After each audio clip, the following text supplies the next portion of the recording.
오늘 말씀은 데살로니가 전서 2장입니다. 2장 1절로 12절까지 다 같이 읽겠습니다. 시작.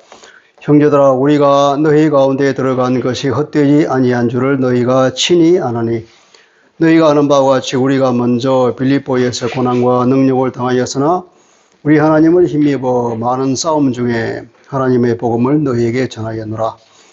우리의 권면은 간사함이나 부정에서 난 것이 아니요 속임수로 하는 것도 아니라 오직 하나님께 옳게 여기심을 입어 복음을 위탁받았으니, 우리가 이와 같이 말함은 사람을 기쁘게 하려 함이 아니요 오직 우리 마음을 감찰하시는 하나님을 기쁘시게 하려 함이라. 너희도 알거니와 우리가 아무 때에도 아첨하는 말이나 탐심의 탈을 쓰지 아니한 것을 하나님이 증언하시느니라. 또한 우리는 너희에게서든지 다른 이에게서든지 사람에게서는 영광을 구하지 아니하였노라.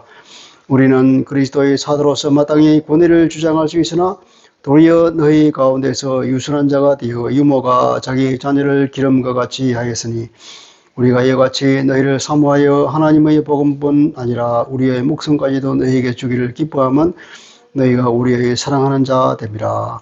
형제들아, 우리의 수고와 애쓴 것을 너희가 기억하리니 너희 아무에게도 폐를 끼치지 아니하려고 밤낮으로 일하면서 너희에게 하나님의 복음을 전하였노라. 우리가 너희 믿는 자들을 향하여 어떻게 거룩하고 옳고 흠없이 행하였는지에 대하여 너희가 증인이요 하나님도 그러하시도다. 너희도 아는 바와 같이 우리가 너희 각 사람에게 아버지가 자기 자녀에게 하듯이 권면하고 위로하고 경계하노니, 이는 너희를 부르사 자기 나라와 영광이 이르게 하시는 하나님께 합당히 행하게 하려 합니다. 아멘. 하나님의 말씀입니다. 중세 아시시의 프란시스라는 분이 이런 말을 했다고 그래요. 항상 복음을 전하라. 필요하면 말로도 하라. 이게 무슨 말일까요? 말로 하는 복음 전도는 보조수단이라는 뜻이잖아요. 그러면 주수단은 뭘까요? 삶으로 전해야 한다는 겁니다. 삶에서 우러나는 사랑과 그 진정성이 있을 때에 복음이 전파된다는 그런 뜻을 우리가 받아들일 수 있습니다. 바울은 오늘 우리 읽은 말씀에 바울의 회고의 말입니다. 바울이 데살로니가에 복음을 전했는데 한 3주입니까 2주입니까 그거밖에 안 전했는데 그들이 복음을 듣고 든든한 교회를 섰단 말이죠. 회고에서 하는 말이 첫 마디가 그래요. 1절에 내가 전한 복음이 헛되지 않았다. 뭐라 그럽니까? 형제들아, 우리가 너희 가운데 들어간 것이 헛되지 않은 줄을 너희가 친히 알고 있다. 우리가 너희 안에 들어가서 복음을 전한 거하고 그렇게 했는데 그 효과가 엄청나게 있다는 것이 너희 스스로 알고 있지 않느냐 그 말이죠. 오늘날 많은 그리스도인들이 복음을 전합니다. 그러면 열매가 있기 위해서는 어떻게 해야 하겠는가? 바울이 이렇게 데살로니가에 가서 복음을 전했는데 거기서 들어가서 복음을 전하는 헛되지 않았다고 하는 그 고백이 우리의 고백이 되기 위해서는 어떻게 해야 되겠냐 하는 질문이 생기죠. 그래서 오늘은 바울의 회고를 중심으로 어떻게 복음을 전했는지를 알아보고자 합니다. 참, 그러나 오늘처럼 복음을 전하기가 어려운 시기는 없었습니다. 그러나 앞으로는 아마 더 힘들 것 같아요. 그러니 사실 오늘이 지금 이때가 바로 복음 전하기가 가장 좋은 시기란 걸 우리가 알죠. 사람이 나이가 많으면 그러잖아요. 나의 가장 젊은 시기가 바로 오늘이다 하듯이 복음 전하기 가장 좋은 날이 바로 오늘이라는, 날이 갈수록 어려워질 테니까. 바울의 회고를 우리가 읽어가면서 어떻게 전도하는지를 보도록 하겠습니다. 우선 바울의 사명감을 우리가 알 수가 있습니다. 바울은 하나님으로부터 복음을 위탁받은 사람이라고 고백하고 있죠. 4절을 볼까요? 오직 하나님께 옳게 여기심을 입어서 복음을 위탁받았다 그랬잖아요. 하나님께 옳게 여기심을 입어 복음을 위탁받았다는 것은, 이건 이제 의역을 한 건데, 원문에는, 도키마조라는 동사를 쓰는데, 이것은, 검증하는 거예요. 시험하는 거예요. 불시험하는 거예요. 그, 금속을 야금할 때 불로, 달구어서, 불로 달구어서 그 금속이 무엇인지 알아내는 거예요. 그 불순물이 얼마나 있는지, 그 불순물을 제거하는 그 과정을 도키마조라고 그러는데, 이렇게 불연단을 통하여서 그 사람을 검증하는 걸 말하는 거죠. 그러니까 우리는 하나님께 검증을 받아서, 우리는 하나님께 시험을 받고 그 검증을 통과하여서 합당하다는 인정을 받은 뒤에 복음을 위탁받았다. 그런 거예요. 자격이 있다고 인정받고 복음을 위탁받았다는 겁니다. 하나님은 검증의 테스트를 시행합니다. 합당한 사람에게만 복음을 위탁한다는 얘기겠죠. 그런데 한편으로는 주님은 우리에게 이렇게 말씀하셨습니다. 마태복음 28장 마지막 절에 제자들에게 이렇게 말했죠. 너희는 가서 모든 민족을 제자로 삼아 아버지와 아들과 성령의 이름으로 세례를 베풀고 내가 너희에게 분부한 모든 것을 가르쳐 지키게 하라. 볼지어다 내가 세상 끝날까지 너희와 항상 함께 있으리라 하시니라. 모든 제자에게 하신 말씀이란 말이죠. 그러니까 모든 그리스도인들은 전도의 사명이 있고 주님의 지상 명령이 주어진 것입니다. 그런데 하나님의 검증은 그러면 무엇에 관한 것일까요? 그것은 바로 복음을 전하는 동기에 대한 검증입니다. 무슨 의도로 복음을 증거하느냐 말이에요. 그것은 순수한 동기가 되어야 됩니다. 개인의 이익을 위한 일이 되어서는 안 된다는 얘기죠. 이런 순수한 동기를 가진 이런 사람들에게 하나님은 복음을 맡기신다는 것이도, 이런 순수한 동기가 있느냐 없느냐 우리는 알 수 없지만 하나님은 아시죠. 우리는 그 열매를 보면서 판단합니다. 그런데 주님은 이제 이렇게 말씀하신 적 있잖아요. 12 사도를 세우고 그들을 파송합니다. 복음을 전하라고 합니다. 예, 마태복음 10장에 나와 있죠. 8절 10절입니다. 너희가 거저 받았으니 거저 주라. 복음도 거저 받았고 성령의 은사도 거저 받았으니 이 사람들을 치료하고 귀신을 쫓아내고 그리고 복음을 전해라 이 말이죠. 그런데 그것을 복음 전하는 것을 혹은 성령의 은사를 통하여 귀신을 쫓아내고 질병을 치유하는 것을 돈 받고 하지 마라 그러죠. 그래서 이어서 뭐라 그럽니까? 너희 전대에 금이나 은이나 동을 가지지 말고 하는 것은 취하지 말고 이렇게 해석할 수도 있겠죠. 돈 받지 마라 이거예요. 근데 그 당시에는 불순한 동기의 순회 전도자들이 있었습니다. 그 당시 문화가 그랬습니다. 많은 사람들이 돌아다니면서 자기 지식을 전하고 돈을 받고 하는 그런 떠돌이 지식 장사꾼과 떠돌이 혹은 그 엉터리 복음 전도자들이 많이 있었던 거죠. 그런 사람들과 대비되고 하나님의 복음은 그렇게 지저분하게 전하는 것이 아니라는 겁니다. 떠돌이 거짓 교사들과는 달리 순전하고 깨끗한 동기를 가지라. 이들은 이렇게 떠돌아다니면서 복음을 전하는 그 순회 전도자들은 바울의 행도 자기들처럼 그렇게 한다고 생각하고 자기들처럼 돈을 받고 복음을 전한다고 생각하고 또 그렇게 말하고 다녔던 겁니다. 바울은 그것이 싫었던 거죠. 그렇게 되는 것은 복음의 문을 막는 결과가 되기 때문에 그렇죠. 여러분, 복음이 돈벌이 수단이 되면 되겠습니까? 이런 사람들은 수사학을 배웁니다. 화려한 능변을 가지고 있습니다. 언변이 굉장히 화려합니다. 사람의 귀를 솔깃하게 하는 말을 잘하죠. 그렇게 해서 관심을 집중시킨 뒤에 호주머니를 터는 것이 그들의 주특기입니다. 화려한 언변으로 헌금을 끌고 모으는 사람이 되어서야 되겠습니까? 또 성경과 다른 잘못된 복음을 전하는 사람도 많았다는 거죠. 이들은 가짜 전도자들입니다. 그러니까 복음 전파는 하나님의 명령이지만 그러나 순수한 동의가 필수적이라는 겁니다. 그러면 이제 어떤 자세로 복음을 전해야 할까요? 하나님을 기쁘시게 하라는 그런 마음 자세가 되어야 된다고 합니다. 4절 후반절을 보면 그렇게 말합니다. 이와 같이 말하면, 이와 같이 우리 복음을 전하는 것은 사람을 기쁘게 하려 함이 아니요 오직 우리 마음을 감찰하시는 하나님을 기쁘시게 하렵니다. 마음을 감찰한다는 것도 앞에 나와 있는 것과 동일한 옳게 이기심을 받은 으로 번역한 이 동사가 똑같은 동사입니다. 우리를 검증하시고, 그래서 우리가 복음을 맡기신 그분은 항상 우리의 마음을 검증하시고, 계신다는 거죠. 그러니까 우리는 어떻게, 우리의 마음을 늘 검증하고 계시는 그 하나님을 기뻐하시게 하는데 온 힘을 쏟아야 한다는 겁니다. 사람을 기쁘게 하는 것이 아니라 우리의 심령을 항상 보고 계시는 하나님을 기쁘시게 하기 위해서 그렇게 자기는 복음을 전했다. 그렇게 고백하고 있습니다. 6절에는 뭐라 그럽니까? 6절을 보면은 또한 우리는 너희에게서든지 다른 이에게서든지 사람에게서는 영광을 구한 적이 없다. 그렇게 말합니다. 사람의 영광을 구했다는 것은 사람의 칭찬을 받고 혹은 사람의 어떤 인정을 받고 그리고 그래야 사람을 대접을 받는 이런 일을 하지 않는다는 겁니다. 사람의 인정을 받고 사람의 칭찬을 받는 것이 중요한 것이 아니라 하나님으로부터 인정받고 하나님으로부터 칭찬받기를 원하는 거죠. 여러분 요한복음 12장 44절에는 이런 말씀이 있습니다.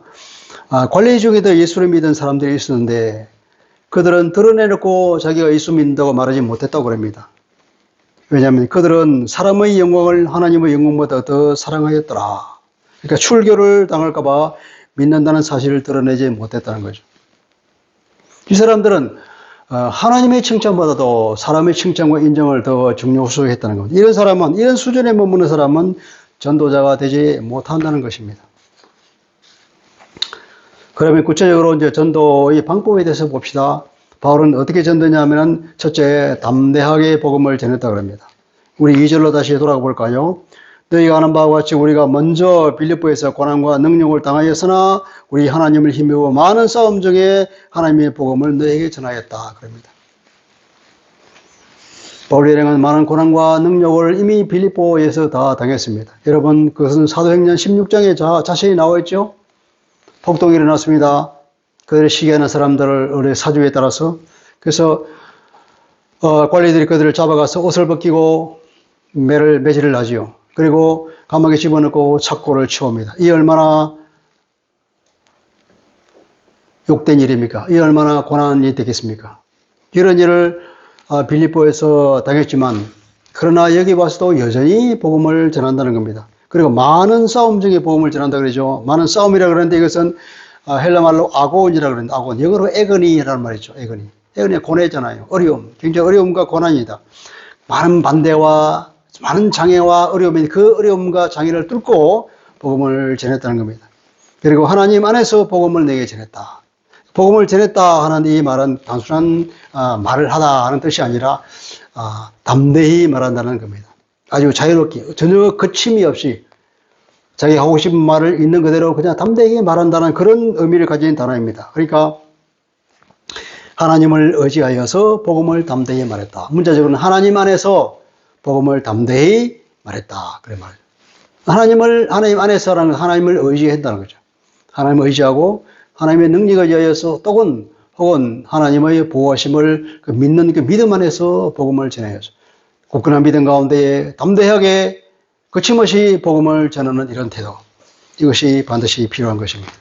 우리의 복음은 부끄러운 것이 아니고 쭈뼛쭈뼛할 이유가 없는 것이고 이것은 사람을 살리는 것이기 때문에 사단을 대하듯이 담대하게 복음을 전거했습니다. 바울은. 그리고 8절 뭐라면 우리의 목숨까지도 너희에게 주기를 기뻐했다. 우리에게 있는 복음을 너희에게 나눠주고 우리에게 있는 목숨까지도 너희에게 나눠주기를 기뻐했다. 즐겁게 기뻐했다. 목숨이 여러 개입니까? 나눠주게. 그만큼 우리에게 있는 복음도 나눠주고 우리에게 생명까지도 나눠주는 것을 기뻐하는 그런 심령을 복음을 전했다는 겁니다. 이 얼마나 대단한 각오가 있어야 되겠습니까? 바울은 그렇게 했다는 거죠. 복음 전할 때는 많은 난관이 따라온다는 것입니다. 이것을 통과할 때에는 고통이 따르고 또 목숨을 내거는 각오와 담대함이 없이는 할 수 없는 거죠. 이때는 반드시 하나님께 의지하는 믿음이 요구되기도 합니다. 두 번째는 순수한 동기. 아까도 말했지만 그 순수한 동기가 있는 자에게 하나님께서 복음을 맡긴다 그랬으니까 이런 순수한 동기로 해야 됩니다. 반대되는 얘기는 탐욕을 가지고 복음을 전하면 안 된다는 거예요. 3절 보면은 우리의 권면은 간사함이나 부정에서 난 것이 아니요 속임수로 하는 것도 아니다. 우리에게 세 가지 단어를 봅니다. 우리의 권면이라는 것은 결국은 복음을 전하고 복음을 선포하고 그 이후에 양육하는 과정을 말한다고 볼 수 있겠죠. 복음을 전하는 것은 단순히 복음을 선포하는 것에 끝나는 것이 아니라 그 복음을 들은 사람이 하나님의 자녀로서 성숙한 신앙으로 자랄 때까지 잘 양육해야 된다는 것입니다. 그것이 그때까지가 복음을 전도하는 과정이라고 볼 수 있는 거죠.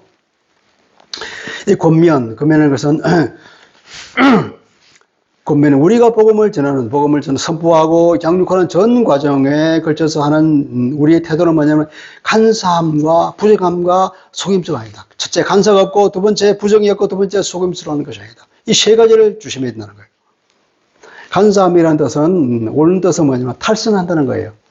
탈선한다. 그래서 많은 영어 번역들은 이것을 실수나 오류로 번역합니다. 그러니까 간사함이라 보다도 우리가 어떤 복음을 전할 때에 잘못 전하면 안 되는 거죠. 있는 그대로 순수한 복음을 전해야 된다는 거예요.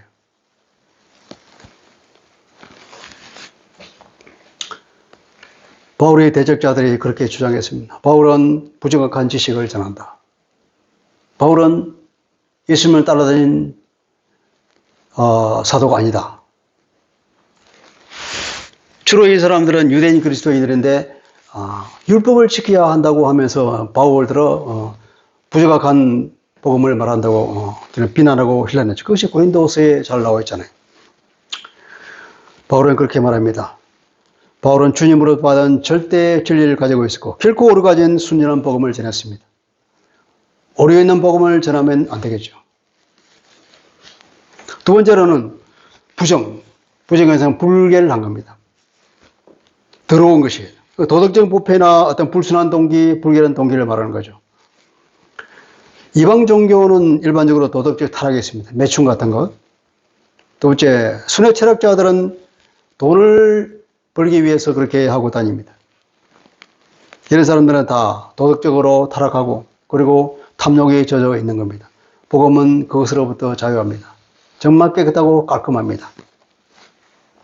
이러한 더러운 것이 없어야 된다는 거예요. 세 번째는 속임수가 없습니다. 속임수는 뭐냐면 이 단어의 뜻은 미끼로 낚시하는 걸 말합니다.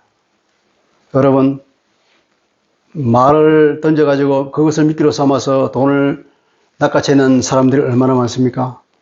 수리한 언변으로 사람의 주머니를 터는 행동을 하지 않는다 이 말이에요. 한국에 한때 부흥사가 많았습니다. 대부분 수리한 언변으로 성도들의 주머니를 털었습니다. 11조를 강조하면서 하루 벌어 하루 먹고 사는 사람에게 11조를 강요하고 그 말에 부담이 된 얼마나 많은 사람들이 교회를 떠났겠습니까? 몇몇 사람이 그걸 통해서 간증하는 것을 우리가 듣고 있지만 그 이면에 우리가 그 말을 듣고 부담스러워 교회를 떠난 수많은 사람들을 우리가 생각해 봐야 될 겁니다. 오늘도 마찬가지입니다. 사람들은 돈에 민감합니다. 오늘도 보면 많은 사람들이 헌금하는 것이 부담스러워서 교회에 못 온다는 사람이 또 얼마나 많습니까?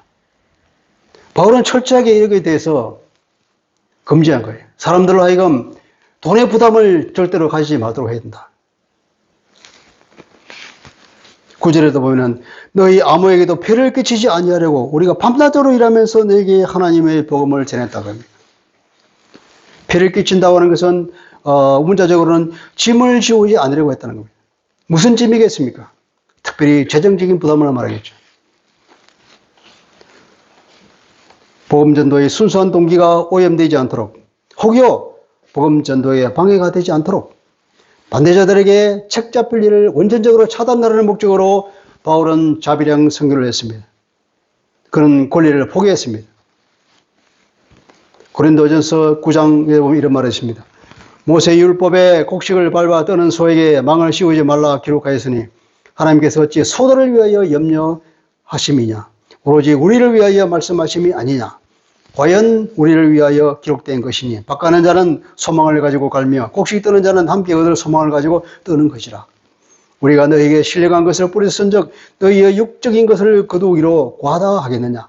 다른 이들도 너희에게 이런 권리를 가졌거든 하물며 우리일까 보냐. 그러나 우리가 이 권리를 쓰지 아니하고 범사에 참는 것은 그리스도의 복음에 아무 장애가 없게 하려 함이로다. 이렇게 바울은 아주 지혜롭게 대처했습니다. 분명히 그런 권리가 있다고 하나님이 선언하셨음에도 불구하고 바울은 그 권리를 포기했다는 거예요.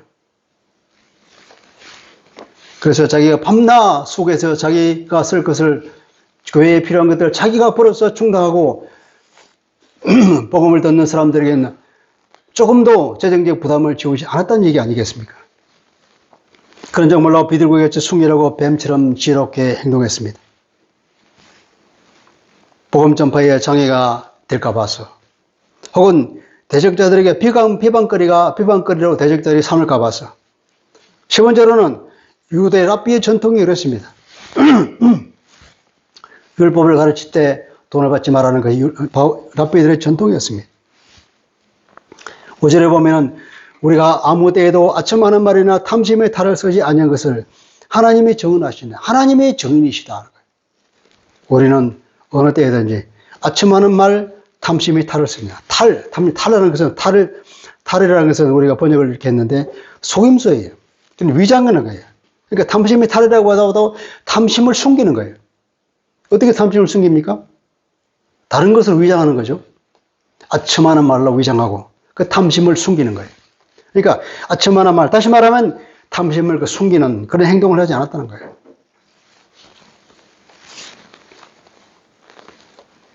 10절에 보면 우리가 너희 믿는 자들을 향하여서 어떻게 거룩하고 옳고 흠없이 행하였는지 대하여 너희가 정인이 하나님도 그러하시다. 너희도 정인이고 하나님도 정인이다. 우리가 어떻게 살았느냐? 너희를 향하여서 어떻게 얼마나 거룩하고, 거룩하다는 것은 이렇게 단어가 좀 어폐가 있는 거룩인데 경건하고 이렇게 번역해야 될 겁니다. 우리가 얼마나 하나님 앞에 경건하게 살려고 노력했는지 보지 않았냐? 또 우리가 얼마나 매사에 의롭게 행동했냐? 항상 옳은 일만, 그러다가 하는 그런, 누가 볼 때에 옳지 않은 일을 하지 않았다는 거예요. 세 번째로는 흠이 없이, 정말 책 잡힐 일이 전혀 없도록 우리가 그렇게 행동했다는 거예요. 우리 삶을 통하여서 깨끗한 삶, 거룩한 삶, 항상 모범이 되는 삶, 책 잡힐 일이 없는 그런 삶을 살은 거예요. 그러할 때 그 사람의 입에서 나오는 복음이 힘이 있는 거라는 겁니다. 세 번째로는 어머니같이 아버지 같은 그런 자상한 보살핌으로 양육했다는 얘기입니다. 실제로 보니까 유모가 자기 자녀를 양육하듯이, 유모라는 것도 좀 어폐가 어머니, 젖먹이는 어머니같이 자기 자녀를 양육했다. 그리고 그 뒤에 무슨 말을 하냐면 우리는 그리스도의 사도로서 마땅히 권위를 주장할 수 있지만 도리어 너희 가운데서 유순한 자가 됐다. 이 유순한 자도 원래 있던 어린아이가 됐다는 거예요. 유순한 자와 어린아이는 헬라어로 한 자음 하나 차이입니다. 앞에 n이 있으면 어린아이가 되고 n이 없으면 유순한 자가 되는 그런 단어예요. 그러니까 사람들이 어린아이가 됐다 그러니까 좀 이상하다. 해석이 안 된다. 그래서 앞에 n이 있는데 아마 필사자들이 n을 덧붙였을 거다. 그래서 n을 떼버리니까 어떻게 유순한 자가 됐다 말이에요. 부드럽게. 이게 이해가 된다 그래요. 많은 사람들이 유순한 자로 번역합니다. 그러나 정통 군이 있는 성경은 사본은 어린아이라고 번역되어 있어요. 그러니까 우리는 사도로서 마땅히 권위를 주장하지만 도리어 너희 가운데서 어린아이가 됐다. 어린아이가 뭘까요? 어린아이와 비교되는 사람은 어른이잖아요. 어린은 그놈한 권위를 가진 사람과 아무런 권위도 없는 어린아이를 비교해서 말하는 거예요. 권위를 내세우지 않았다는 것입니다. 여러분, 어린 엄마가 그 애 앞에 권위를 내세웁니까? 그렇지 않았다는 거예요. 자기는 아무런 권위가 있는 어린아이처럼 그렇게 막 사람들이 대할 수 있도록 그렇게 다가갔다는 거죠. 11절에 보면 너희 다원한 바와 같이 우리가 너희 각 사람에게 아버지가 자기 자녀에게 다시 권면하고 위로하고 경계했다. 믿음이 조금 자란 사람에게는 또 어떻게 하느냐고요? 아버지처럼 자상한 아버지처럼 가르치다는 거예요. 아버지가 어떻게 합니까? 권면하고 위로하고 경계했다 그러죠. 한 사람 한 사람에게 개인적인 지도를 했습니다. 권면이 필요할 때는 권면을 하고 위로할 때는 위로하고 격려가 필요할 때 격려하고 또 어떨 경우에는 경계했다. 경계라고 번역한 이 말은 정인이 되었다는 거예요. 어떤 사실을 정문했다는 거예요. 자기가 미리 다 알고 경험하고 나서는 그것을 사람들에게 정언하듯이 자세히 설명해 줬다는 거예요. 말로서 알아듣도록 설명하고 증언하고 확증하며 가르쳤다는 이 말이에요. 그러니까 경계라는 거예요. 경고했다. 옛날에 유교적인 사고방식에는 경고했다고 그러면 이해가 될지 모르지만 오늘날은 그게 합당한 번역이 아니죠. 증언하면서 가르쳤다는 겁니다. 자상한 아버지요 멘토로서 가르쳤다는 거죠. 왜 그렇겠습니까? 12절에 그 목적이 있습니다. 하나님께 합당하게 행하게 하려 함이라. 성숙한 그리스도로 성장하게 하기 위해서 그렇게. 성숙한 그리스도로 성장할 때까지 이렇게 자상한 어머니로 때로는 자상한 아버지로서 최선의 보살핌으로 개인적인 가르침을 가졌다 했다. 이것이 바울이 데살로니가 성도들에게 복음을 전하는 방법이었습니다. 오늘 우리에게 가르치고 있는 방법이라고 생각됩니다. 말씀을 정리해 보겠습니다. 마음의 동기가 순수해야 된다 그랬죠? 하나님의 검증시험을 통과한 사람만이 복음을 맡겨 주신다고 했습니다. 그래서 우리는 사명감을 가지고 복음 사역에 임해야 되는 것이고 많은 난관을 극복하고 때로는 목숨을 걸고 담대하게 복음을 전하는 바울처럼 우리도 그렇게 전해야 될 것입니다. 그리고 그때는 하나님께 의지하는 믿음이 필요할 것입니다. 또 두 번째는 삶에서 드러난 순수성이 있어야 될 것입니다. 사람이 아니라 하나님을 기뻐시게 하는 행동, 사람의 칭찬과 인정이 아니라 하나님의 칭찬과 인정을 받는 그런 행동 거절을 했다는 것입니다. 그런 삶의 모습을 보였을 때 사람들이 바울의 말을 마음의 문을 열고 진정으로 귀 기울여 들었다는 것입니다. 그래서 바울은 올바른 복음을 전했고 이기심 없이 특히 돈에 대한 욕심 없이 전했고 세 번째는 순수한 사랑으로 그렇게 했다는 겁니다. 그렇게 한 이유는 너희들이 내가 사랑하는 사람이 됐기 때문이다 그러죠. 바울은 복음 전도자 대상자에게 굉장히 사랑하는 마음이 있었습니다. 그리고 개인적이고 자상한 보살핌이 있었습니다. 때로는 어머니같이 아무런 권위도 내세우지 않고 아무런 거리감 없이 또 때로는 자상한 아버지처럼 멘토같이 고민하고 때로 위로하고 때로는 증언하듯이 말로 자신을 설명하고 이끌어서 성숙한 그리스도인이 되도록 도우는 사역을 했다는 것입니다. 여러분, 바울의 이 회고를 통하여서 우리 자신을 한번 돌아봐야 될 것입니다. 우리는 전도할 때 나는 사람의 시선을 의식하는가 혹은 하나님의 시선을 의식하는가 우리 자신을 돌아봅시다. 또 나는 복음의 본질을 희석시키고 있지 않은가? 다시 말하면 듣기 좋은 말만 하지는 않은가? 또 나는 복음 전도를 돈벌이 수단으로 생각하지 않는가?